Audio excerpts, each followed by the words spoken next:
Salut la compagnie, on se retrouve aujourd'hui pour parler du match Salzbourg-Paris Saint-Germain qui fait plaisir aux supporters parisiens que je suis forcément parce que quand tu vois la mélasse des matchs que Paris a fait ces derniers temps avec des zéros, enfin des matchs nuls à Auxerre, à Nantes et tout ça, et derrière qu'on arrive à en planter 3 avec 2 buts d'attaquants, hein, c'est pas rien quand même, c'est un gros message parce que jusqu'à présent je trouvais qu'il y avait beaucoup de buts des milieux de terrain et tout ça, c'était eux qui arrivaient à faire les différences et c'était super triste pour les attaquants du Paris Saint-Germain.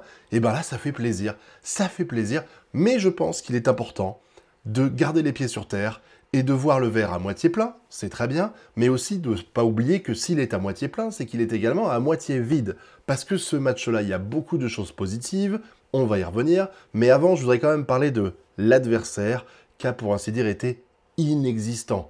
Alors je rappelle qu'on parle de Salzbourg. Salzbourg, c'est un club qui est cinquième du championnat africain, j'allais dire, du championnat autrichien. C'est quand même pas le championnat, le nec plus ultra des championnats, on est d'accord. Et puis la cinquième place, c'est pas terrible, quoi. Faut pas oublier que Brest, il y a pas si longtemps que ça, ils les ont tamponnés à l'extérieur eux aussi 4-0. Donc voilà, il faut remettre les pieds sur terre et dire voilà, on a gagné. C'est super, c'est génial, ça fait plaisir pour le moral, ça fait plaisir aussi pour la confiance en soi des attaquants parisiens, mais c'est vraiment pas grand-chose. Enfin, je veux dire, gagner contre le Salzbourg 3-0, c'était presque le minimum syndical qu'on pouvait attendre du Paris Saint-Germain. Après, c'est sûr que quand tu vois les matchs face à Auxerre et Nantes, tu peux te réjouir d'un match comme ça, parce qu'on a vu nos attentes qui étaient tellement à la baisse ces derniers temps, que là, une victoire qui aurait dû être facile, je veux dire, en début de saison, tu nous aurais dit Paris va gagner 3-0 contre Salzbourg, on aurait dit bah normal quoi. Mais là, on est presque étonné de voir ça, et il faut vraiment faire attention et garder les pieds sur terre, parce que ce n'était que Salzbourg, sans vouloir leur manquer de respect.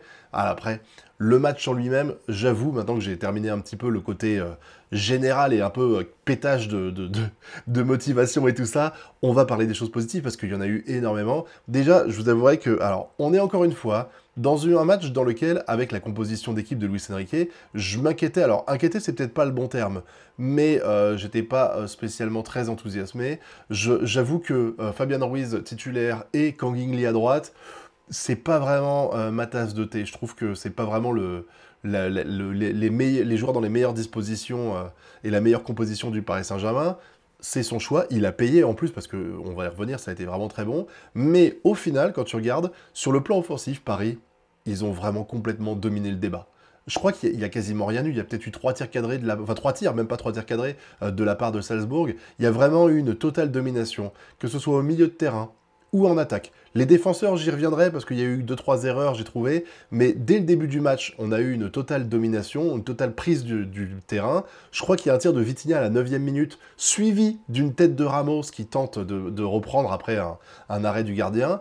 Ça, c'est ce qu'on attendait et ça faisait plaisir parce qu'en fait, pour la première fois, mais vraiment, je déconne pas, pour la première fois depuis le retour de Ramos, bon, c'est pas non plus si vieux, mais depuis qu'il est revenu, c'est la première fois que j'ai vraiment le sentiment d'avoir un œuf sur le terrain.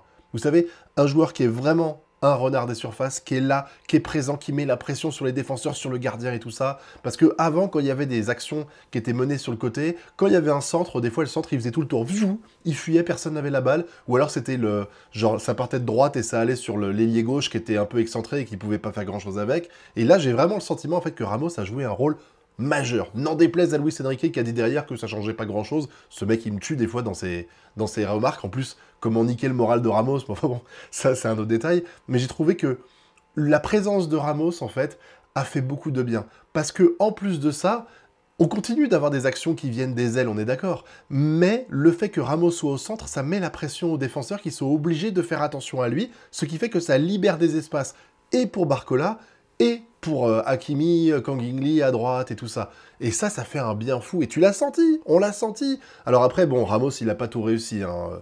J'avoue que la tête qu'il fait à la 9e minute, il aurait peut-être pu faire autre chose que viser le gardien, que le but quasiment offert à la 20e minute par Hakimi, il aurait pu la foutre dedans.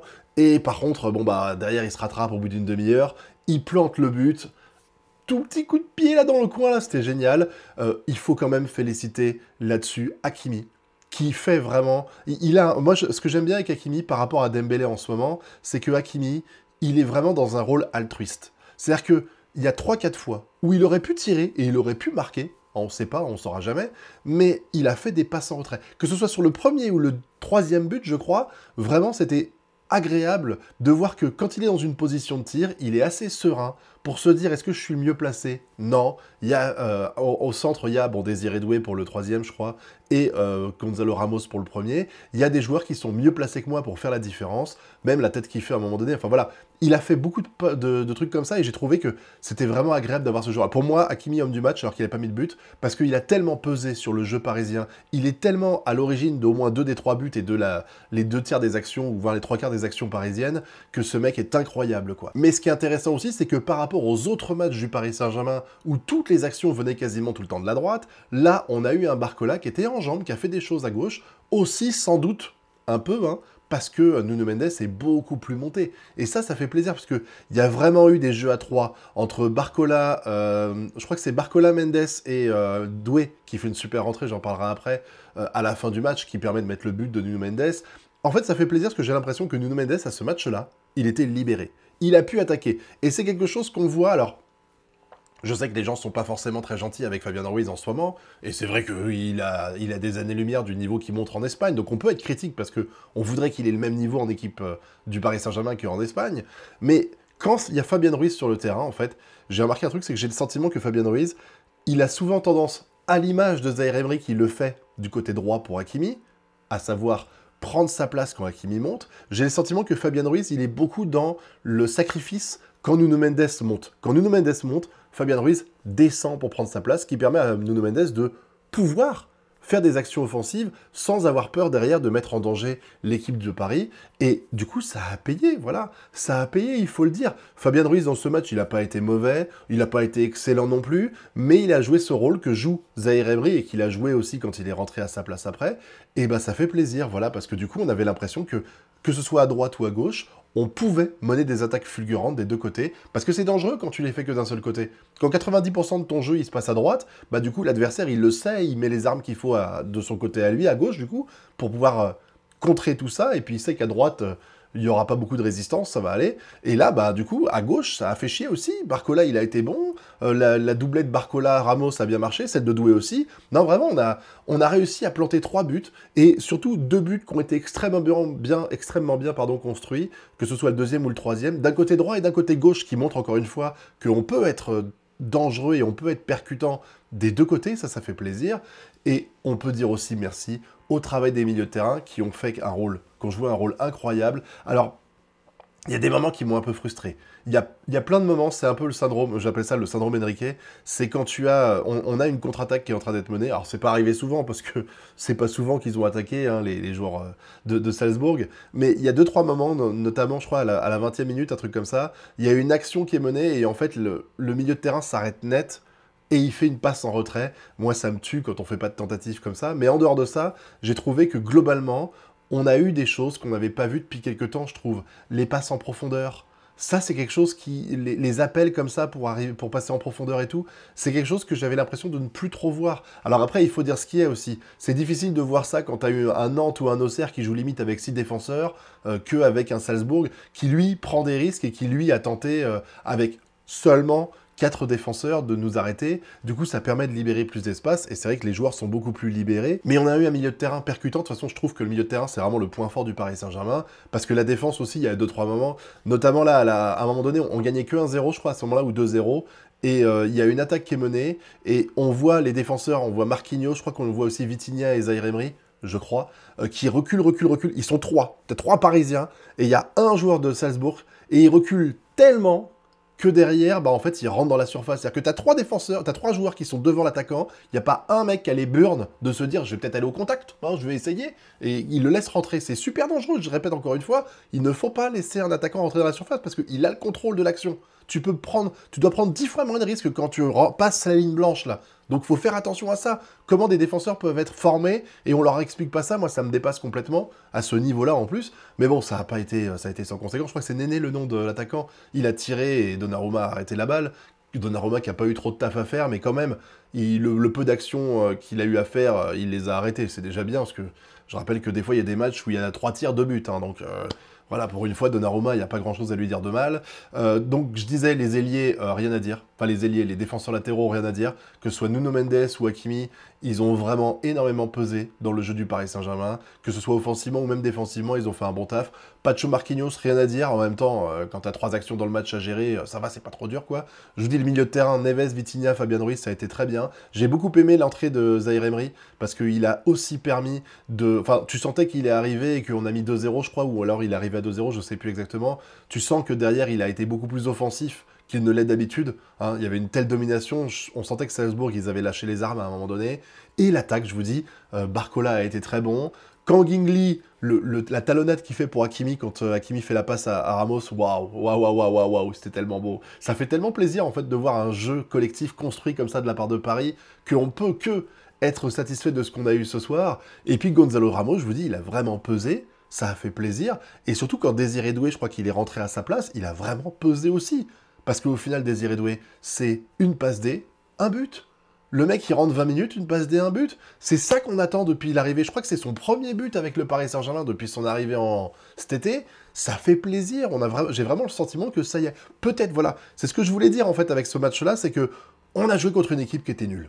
Je pense que cette équipe-là, elle est moins forte, en tout cas actuellement, parce que je pense qu'ils sont dans la mélasse un petit peu, elle est moins bonne actuellement qu'un Nantes ou un Auxerre. J'exagère évidemment, hein, mais voilà, en tout cas, elle est pas bien exceptionnelle par rapport à eux, elle leur planterait pas un 4-0, mais derrière, ce qui est intéressant, c'est de voir que nos joueurs, ils se sont lâchés, qui se sont libérés, et que ça va peut-être mettre un peu ça va peut-être travailler au niveau du moral des troupes, parce que oui, les attaquants ont marqué dans ce match-là, et oui, des joueurs comme Barcola qui n'était pas en confiance, Ramos qui n'était pas en confiance, et évidemment Désiré Doué qui n'était pas en confiance, et ben tous les trois, ils ont pesé énormément sur le jeu, et aussi sur le score, ce qui va forcément avoir un impact positif sur eux, parce que le prochain match qui va avoir lieu, eh ben, ils seront en confiance, ils se diront voilà, on est assuré. Alors que quand tu rentres la peur au ventre parce que Barcola n'arrive pas à enchaîner 2 dribbles pendant 4-5 matchs d'affilée, forcément le 6e match, il a un peu du mal. Là, il va se sentir un peu plus libéré. Et ça va forcément jouer. La tête est importante. La tête et les jambes, les deux choses qui sont importantes. Et là, en fait, ce match-là, ce qu'il faut retenir, c'est évidemment la victoire. Et il ne faut pas oublier aussi que Salzbourg, c'était pas le grand club européen qui pouvait faire peur. Hein. Mais ce qu'il faut retenir surtout, c'est que moralement, les joueurs, ils sont plus en confiance. On est à 7 points, il reste 2 matchs, on doit prendre au moins 3 points. Je vais pas faire les comptes d'apothicaire, hein. Les gens, ils ont fait, ouais, devant nous, il y a une équipe qui a un poids d'avance, il suffit qu'on fasse un match nul et on passerait devant eux. Il y a des mecs derrière, hein. Stuttgart, ils sont à 1 point de nous, je crois, ou 2 points de nous. Donc non, surtout qu'ils ont un match de retard. Donc on peut pas jouer au con comme ça. On peut pas jouer au con à dire, ouais, un match nul suffira à nous qualifier. Il faut qu'on fasse en sorte de gagner nos 2 prochains matchs, même si contre City, ça me paraît un peu compliqué. Mais en tout cas, comme je vous ai dit, ce match-là, il faut voir le verre et à moitié plein, à savoir, on a réussi à se remotiver, on a réussi à marquer 3 buts, on a vu des attaquants qui ont planté des buts, on a vu les deux côtés étaient dangereux, on a vu un numéro 9 qui a vraiment pesé sur le jeu, et aussi le verre à moitié vide, à savoir que ce n'était que Salzbourg, qu'il y a quasiment eu aucune opposition face au Paris Saint-Germain, et que du coup, faut pas non plus s'enjoyer trop. Mais là, en tout cas, ça fait du bien au moral des troupes parisiennes, ça fait du bien aux supporters aussi, qui étaient quand même sur leur faim depuis quelques semaines, donc voilà, on va retenir ça. N'hésitez pas à me dire ce que vous avez pensé de ce match dans la zone commentaire. Je rappelle qu'on ne voit pas tous les mêmes choses, on ne se focalise pas sur les mêmes choses pendant un match, donc vous avez peut-être vu des trucs que moi j'ai pas vu, donc n'hésitez pas à en parler. Mettez un merci à Kimi dans les commentaires, parce que je trouve que c'est lui qui a vraiment pesé beaucoup et qui a permis de donner des caviars aux autres attaquants. Et puis vous connaissez la chanson, le pouce bleu, l'abonnement et le partage. Quant à nous, on se retrouve très bientôt pour de prochaines vidéos. Tchuss!